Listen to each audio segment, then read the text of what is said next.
Har xil saytlardagi ma'lumotlarga ishonmasdan. Yo'q, yaxshi, rahmat. Hozir video qilsak-da.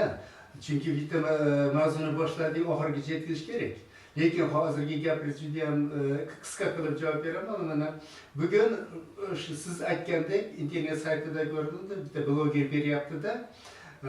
Avstraliyalik olim Broys haqida ketyapti. Bu sharbati rakni davosi topildi. Telegramlarda juda tarqatildi shu ma'lumot. Deyilyapti.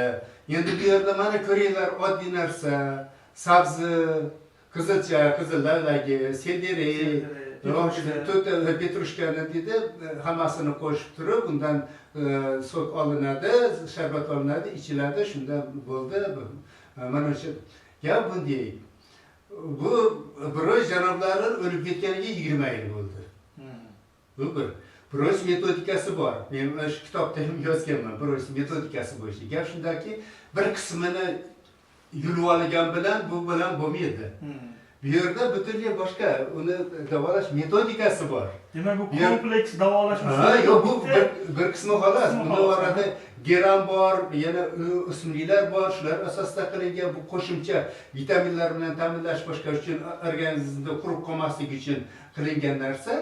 Endi u yerda asosiy maqsadi shuki, odamni ochiq holatda qolgizib turib, ochiq holatda qolyapti-da, bu yerda suyuqlik beryapti, mikroelementlar beryapti, vitaminlar beryapti, odamda hal bo'lganda mana shu paytda organizmda kasalga qarshi kurashchanligini kuchaytirgan holatda qilyapti. Bu eng kami 90 kun, 6 oy davom etadigan protsedura bu. Juda ham qiyin, juda ham jiddiy narsa. Endi bu degan so'z u yerdan olib turib, mana sabzi ekan, qizilcha ekan, boshqa shuni ichsang kerak bu. Bu endi to'g'ri kelmaydigan narsa, haqiqatan ham.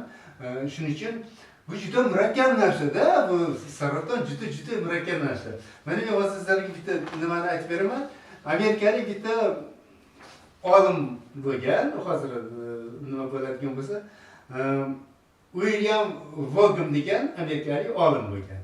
Endi ko'pchilikda ongida bu saraton deganni shu ko'pchilik kasal bilan, operatsiya bilan, boshqa bilan davolasa bo'ladi, oddiy kasallik tarzida bo'ladi. Boshqalarning nazarida bu butunlay davolab bo'lmaydigan, o'limni nimasini beradigan, elchisi, vohachisi vahimali bo'ladi, shunaqangi darajada. Aslida olganda unisi ham, bunisi ham noto'g'ri. Noto'g'ri. Dard borgan davolab bo'lmaydigan davosi bor-da endi, bu boshqa masala. Endi qarangchi, mana tasavvurga ega bo'lishimiz uchun saraton nimaga? Saraton ilohiy dardda, boshqa kasallarga o'xshamaydi.